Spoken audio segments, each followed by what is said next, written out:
Hi, this is Tim Clark from Department of Ag and Markets, Division of Land and Water Resources. This is a look at the David White LT8300 level transit. Now this is a vintage level transit. It's no longer made, but it's so durable that there's tons of them on eBay, still in good condition.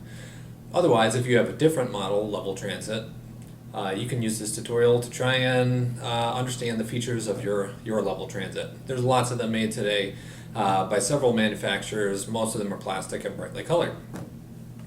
So we're going to go through the features of this level transit. I'm going to assume that you know how to set up a tripod and basically how to level an instrument on a tripod. We're not going to cover that. There's lots of guides on YouTube to help you with that. Alright, let's get started. First up, the base. You'll notice this base is 3.5 inches. It's huge, right? So it's meant to go on a 3.5 inch by 8 threads per inch tripod.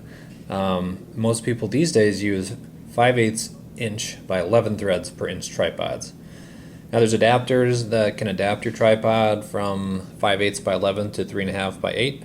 So if you don't have an old 3.5 inch tripod, feel free to get an adapter instead. But there are a lot of 3.5 inch tripods out there, so it's not unreasonable that you might come across one.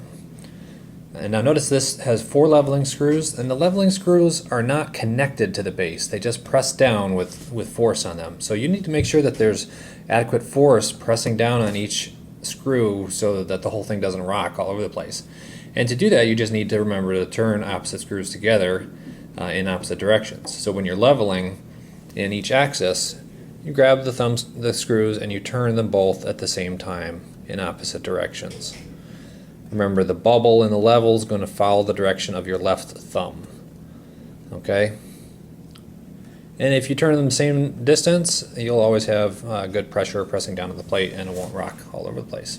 Next up is the horizontal lock and horizontal fine control. David White actually calls this the horizontal tangent screw. This is basically like a horizontal clamp on a theodolite, but you'll notice there's only one of them. So this is the only horizontal lock for the whole instrument. You turn this knob to tighten it, and then fine adjustment is this knob on the side. Now this lock locks the telescope to the tripod. Okay, it doesn't have anything to do with the horizontal circle.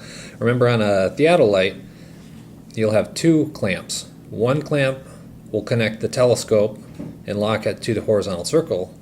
The other clamp will lock the horizontal circle to the tripod.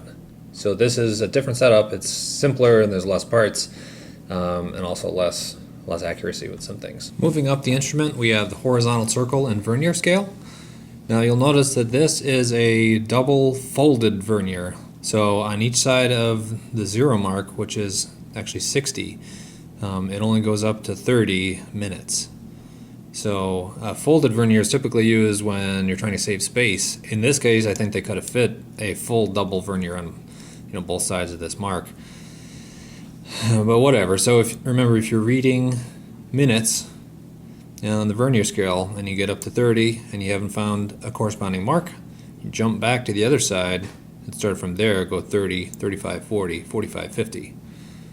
Until you get back to the whole degree. Alright, so it's a 5-minute vernier scale. That means you can read the closest 5 minutes of an angle.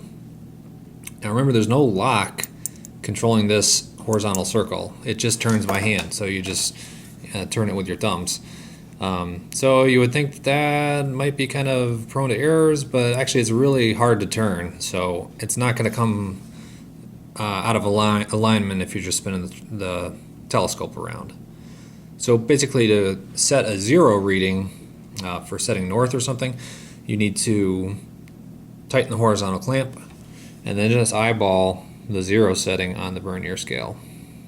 Okay, right about there. You want to make sure that the vernier marks are symmetrical about the horizontal circle marks, and you'll be able to tell when it lines up perfectly. Next up, we're looking at the vertical arc, the vertical clamp, and the vertical fine adjustment screw. Now this is kind of where your level transit differs from a level. A level will not be able to tilt the telescope up and down and won't be able to read vertical angles. Now to even access this on the 8300, you need to spin it around and unlock the lock screws. So basically, when you're in the field, a lot of your operations might be just at level, like taking rod shots from topographic points. So you can lock it in level position for most of the time, and when you have to do vertical angles, you flip in these levers here. And they just come out of grooves in the side, and then you can tip it up and down. So it's kind of the same principle as a horizontal circle. There's a 5-minute double folded vernier down here, and you read the angles left and right on the vernier. The horizontal clamp is up here on top. You tighten that down to get when you get close, and then the adjustment screw is on the side to do very fine adjustments. Now the level vial on this is underneath the telescope, which is kind of inconvenient, but at least it's protected from knocks and bumps and stuff. Remember, if you turn opposite leveling screws together, you can get the bubble to move in the direction of your left thumb. So here I want to move it to the right. And you want the level bubble lined up right centered on those two windows. There's two kind of index marks, one at the center of each window, and when it's lined up and level, it's split right between the two windows. The telescope on this is pretty standard. Okay, there's an eyepiece adjustment here to adjust for parallax. This rotates and comes in and out. Okay, the focusing knob is up in front, which is a little hard to get to, but not too bad. Okay, the main part of the telescope is here.